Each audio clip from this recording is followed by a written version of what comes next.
You ever get arrested by a man whose badge came from the dollar bin at Party City? That's how my retirement in Crimson Ridge started. Coffee in one hand, plastic cuffs in the other. The man said, "Me, you're under arrest by the HOA," and I nearly choked on my toast. But here's the thing, this little HOA circus had no idea what cabin they picked. Me. I wasn't some passive retiree with a love of porch swings. I was a fraud prosecutor with a filing cabinet of receipts and a deep grudge against fake authority. Hit the comments if your HOA's ever lost its mind, because this one brought handcuffs and not the real kind. Me. The day I retired, I thought the biggest challenge I'd face was figuring out which flannel shirt matched my mood. But on day 3 at my new mountain cabin, a man with the posture of a nervous substitute teacher marched up and declared I was in violation of community law. He looked like a mall cop doing dinner theater. I asked for a badge number. He checked his belt like it was a scavenger hunt.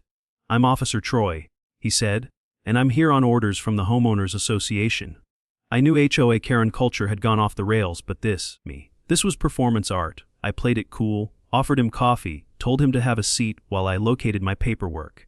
In reality, I was scanning his warrant, which was printed in Times New Roman on what looked suspiciously like the back of a CVS receipt. I'd prosecuted Ponzi schemes with more professional formatting. And here's the kicker. The charges included violation of porch ambience and unauthorized mountain decor. I said, "Troy, buddy, if I'm under arrest for owning a rocking chair, we're all going to jail." Turns out Officer Troy was Connie Bradshaw's son. Yes, that Connie, the HOA president who once tried to evict a dog for barking, off-key. She'd sent her adult child in a fake uniform to scare me off my own property.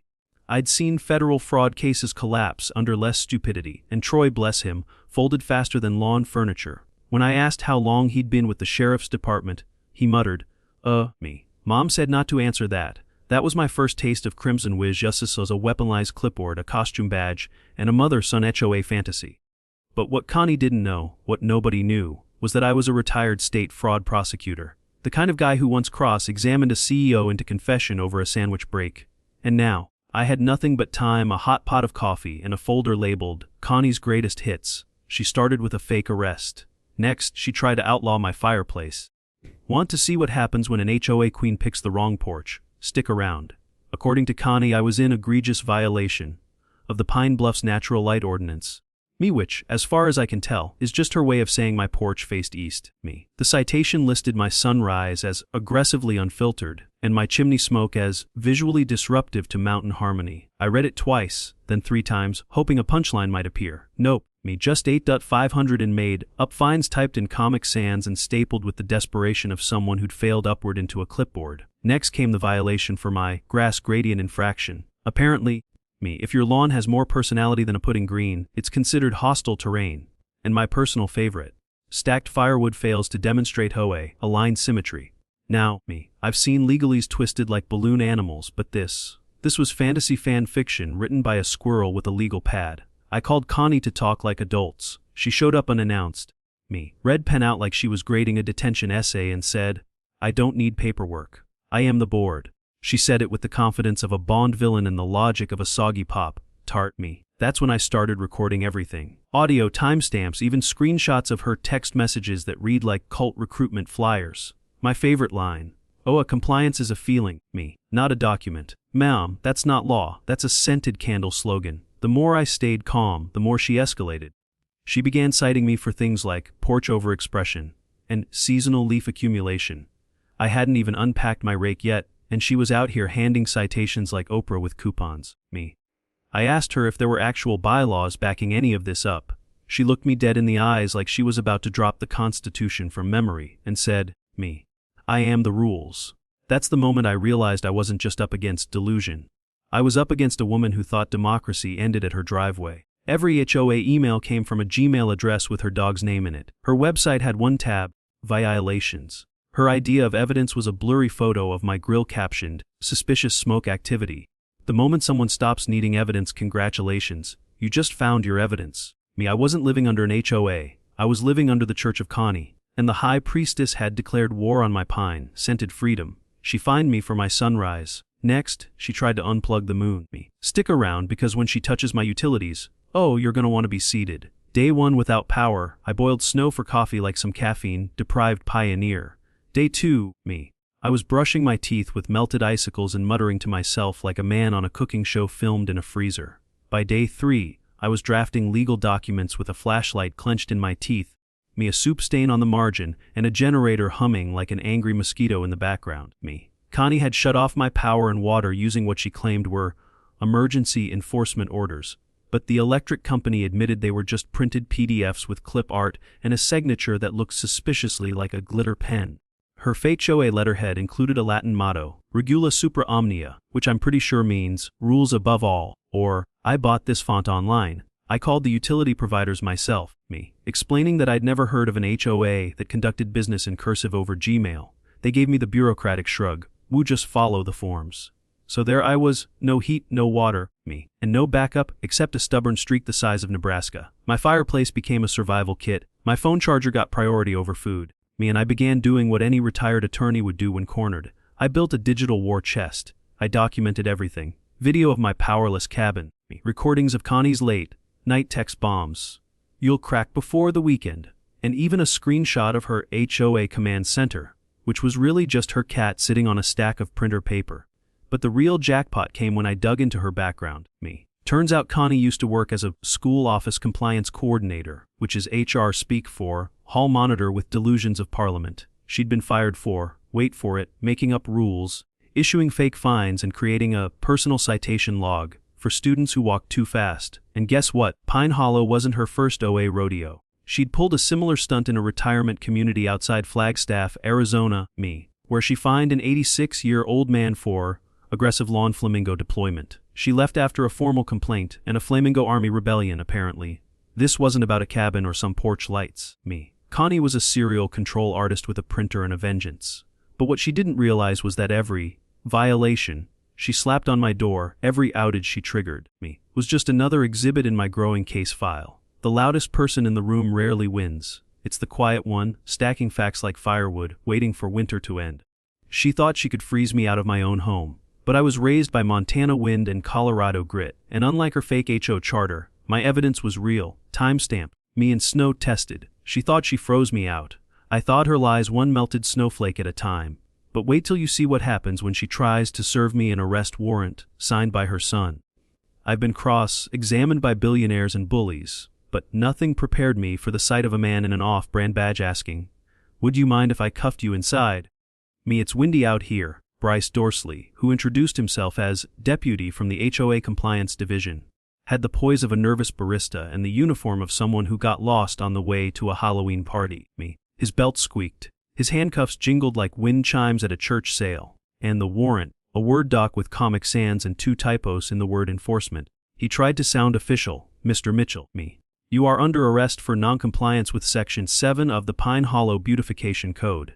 I asked if that was the one about flower pots or the Geneva Convention. The poor kid blinked like someone had unplugged his teleprompter. I invited him in for coffee, and you could see the panic in his eyes. He didn't have a plan past the porch. Once seated, he stared at the mug I handed him like it might contain truth serum. That's when it slipped. Mid-sip, mid-mutter, he said, "Mum, Connie told me to just scare you off." I smiled like a man who just spotted a winning lottery number on a gum wrapper. From there, the avalanche began. Bryce crumbled faster than a saltine under pressure. He confessed that Connie, yes, Mom, Connie had bought him the uniform online and told him, "It's just pretend power, like Monopoly, but with clipboards." She promised if he helped her get rid of me, she'd let him stay in the guest room another month. Turns out Bryce had been bouncing between gigs and couches, and this HOA cosplay was his ticket to not sleeping in a hatchback. The deeper he went, the more his voice cracked, until he finally whispered, "Please don't call the real cops. I didn't want to do this." Now I could have ripped him apart in that moment, but I saw a scared kid who'd been weaponized by a woman whose moral compass had been built in a funhouse. So instead, I offered him a way out. "Bryce," I said, "you want to make things right? Help me set a trap." His eyes widened, but you could tell the idea of flipping the board and handing his mother a consequence buffet was starting to taste like justice. He agreed, on one condition. "Can I still have some of that soup you made?" The man just confessed to impersonating an officer, and he was worried about lunch. The people you think are soldiers for tyranny often just need permission to walk away from the battlefield. All it took was one honest conversation to turn a pawn into the key to the castle. Bryce didn't need to scare me off. He just needed someone to remind him he wasn't the villain. He was the footnote who could flip the ending. She used her son like a chess piece. Next move, me. Checkmate. With popcorn and a hidden camera. You'll want to see how Queen Connie reacts when the trap snaps shut on camera. She came in like she was leading a Broadway number called Evict the Retiree. Heels clicking like tap shoes, hair sprayed into a weaponized helmet, and a briefcase clutched like it held the nuclear codes. Connie didn't knock. She announced herself, me. Stepping through my cabin door with a smile so smug it should have needed a permit. Well, Mr. Mitchell. She said, you finally came to your senses. I almost applauded, me. It was the most dramatic entrance since Nixon waved goodbye on that helicopter. Bryce played his part like a man trying to earn redemption and avoid his mom's meatloaf in the same breath. He's ready to sign, me. Mom, he said, voice trembling just enough to sell the illusion. Connie beamed like someone about to win a pyramid scheme prize. She tossed papers on my coffee table, fake sale contracts, HOA penalty waivers, me. And my personal favorite, a $2,000 unordered community stress disruption fee. That's right, she charged me for making her anxious. I kept nodding along, eyes wide, heart calm, while my phone silently recorded every syllable of her ego parade. She even pulled out her phone to take a compliance closure selfie with me.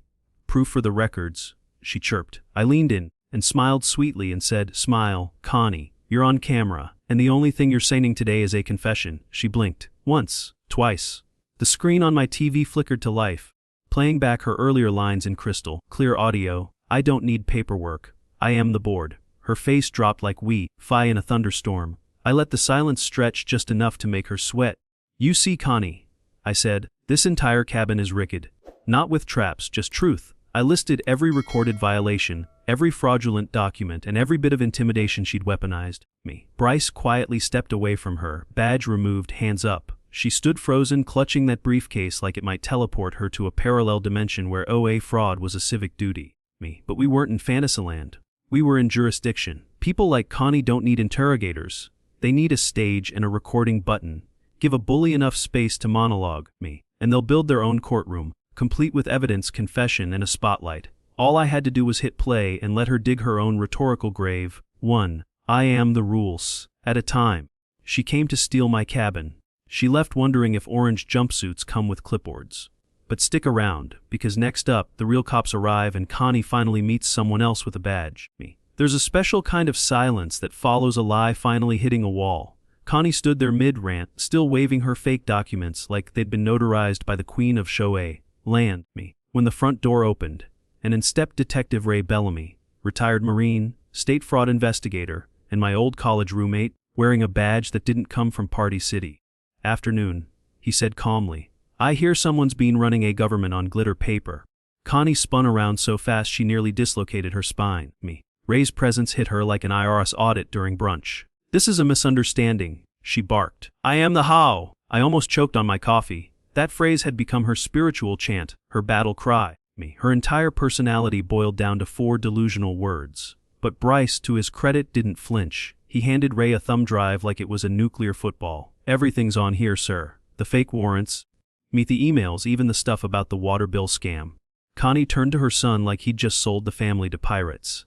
Ray gave her the look only state officers can give, equal parts boredom and legal doom. Me, Malam, you're being placed under arrest for fraud, impersonation, and extortion. She opened her mouth, but her words got lost somewhere between outrage and regret. Me. You can't do this! I built this community! She shrieked, clutching her briefcase like it might unlock diplomatic immunity. No, Ray said, tightening the cuffs with a satisfying click.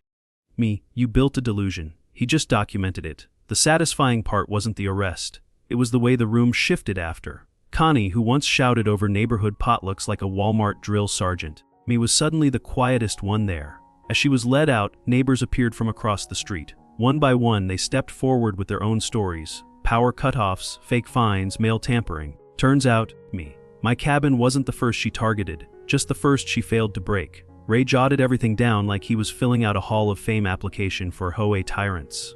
Lesson of the day, me. Real justice doesn't come in a clipboard. It walks through the door when you least expect it, carrying handcuffs, receipts, and enough legal authority to turn a fake kingdom into a cautionary tale, me. Her exit was loud, but the real noise came after when everyone else spoke up. Wait until you see who's next to flip the script, me. It's amazing how fast folks discover democracy when the clipboard queen gets carted off mid-pilots. The morning after Connie's grand exit, Crimson Ridge residents were lining up at the clubhouse like it was election day in a banana republic, but this time with actual ballots instead of passive-aggressive post. "It's Bryce, me." Bless his conflicted little heart, showed up with fresh coffee and a notarized apology letter. I didn't know she'd go that far. He told the crowd, his voice wobbling like jello at a Baptist picnic. Me, to everyone's surprise, people clapped. Not for what he did, but for what he helped undo. The real fun started when Marcia Tolliver, a retired librarian with a voice like Bourbon and judgment like Moses, me, took over the emergency HOA session. "We're reinstating the real charter," she said, slapping down a dusty binder last opened during the Bush administration. The crowd collectively winced when she read the original bylaws out loud. Because shocker, none of Connie's rules had ever been legal. The porch light ordinance, fake. The moss-friendly fireplace ban, fabricated, me. The 3-person swing set prohibition, absolutely nowhere to be found. We were living in a dictatorship made of printer paper and misplaced audacity. Somewhere between the agenda item, remove fake fines from HOA ledger, and Rhymeburst James for his snowmelt utility crisis, someone proposed a new rule ban clipboards from all future meetings, me. The vote passed unanimously. Marcia delivered the motion with a flourish. "From this day forward, no resident shall wield a clipboard without proper cause or common sense." I nearly fell out of my folding chair, me. Bryce even laughed, nervous, relieved, probably a little hungry. Next thing I know, me, I'm being nominated as Crimson Ridge's Honorary Ethics Advisor, which I think is HOA code for guy we now trust to spot the next scam before it involves snow shovels and fake arrests. I accepted on one condition. Me, that our new motto be printed in every newsletter. Trust, but verify, especially if she's carrying office supplies. You'd be surprised how fast community pride grows when folks feel safe again. Lawns were mowed with confidence. Neighbors waved like it was a political campaign. Even the stray cat that used to hiss at me started sunbathing on my porch like it had just endorsed transparency. You don't need a gavel to make change. You just need one good neighbor with a flashlight. Me, a stack of receipts and a Wi-Fi connection strong enough to upload truth faster than the HOA can download lies. Her rulebook's in the trash. But guess what I did with her fake sign? You're gonna want to hear this next twist. It involves a toilet and poetic justice 6 months later. Peace isn't just restored, it's accessorized. My porch has become the HOA's new headquarters, me. Complete with a suggestion box that reads, "No suggestions, just snacks," and the crown jewel, Connie's laminated, "President for Life," plaque, now framed in glitter and proudly nailed above my composting toilet. Neighbors call it the throne of audacity. One lady from down the hill brought her cousin from Kansas just to pose in front of it. "This," she whispered, "is better than Dollywood. I call that justice with a side of fertilizer. Every Friday now." Me. The folks of Crimson Ridge gather on my porch like it's the Last Supper, but with chilly and real bylaw enforcement. The cabin that Connie tried to steal has become the heart of the community. Me. We vote with paper ballots, serve cider from an old crockpot, and once a month Bryce reads old fake citations out loud for laughs. Violation of birdsong harmony, he announced last week, me. 350 in a stern glance. The crowd roared. He's come a long way since fake handcuffs and nervous badge fumbling. These days he's the OA's new treasurer. Real badge, no Velcro. My dog Rufus, who once barked every time Connie's car came near, now naps on the porch like a judge presiding over a court of hammocks and hummingbirds. Even he seems to understand we've outlived the nonsense. I sip my coffee, lean back in the creaky chair Connie said violated the porch's visual cohesion, and smile at the distant memory of her clipboard flapping in the wind like a discount flag of tyranny. Turns out, me, the only thing harder than starting over is keeping quiet when someone tries to tell you your home's illegal because your firewood looks too emotional. And the final vote, unanimous. No fake officers. Me, no unilateral clipboard monarchs. And no one named Connie may ever serve in leadership again, unless they pass a 72-question ethics exam and a barbecue taste test. Legacy in Crimson Ridge smells like smoked ribs. Me, pine sap and justice that took its time, but showed up swinging. So here I am, on the same porch where it all started, except now the only thing being enforced is laughter. Me. The only fines are for bringing store-bought cookies to potluck, and the only rule we all follow. Don't be a Connie. I came here to retire, to heal, to sit in silence with my dog and let the wind erase a life full of courtroom crossfire. Me. What I didn't expect was that one woman's clipboard fantasy would awaken every ounce of the fire I thought I'd left behind. But maybe that's the point. Sometimes peace doesn't come in a cabin wrapped in solitude. Sometimes peace shows up wearing fake authority, shouting nonsense, and dares you to stand up one last time. And when you do, you don't just reclaim your porch. You build something stronger, A legacy, a community, a funny little monument that proves one person with patience, a plan, and a powered-up phone can unravel the loudest lie. What's the takeaway here? First, never underestimate an old man with legal knowledge and access to snowmelt coffee. Second, bullies lose the moment they believe they can't. And third, truth doesn't need a gavel. It just needs to endure, long enough for justice to catch its breath and swing back. If this story made you laugh, think me, or just reminded you that you're not alone in fighting the ridiculous, hit that like button. Drop a comment if you've ever met a Connie in the wild, and subscribe to make sure you don't miss the next episode, because next time, the HOA tries to ban barbecue smoke. And buddy, that's when things really go up in flames.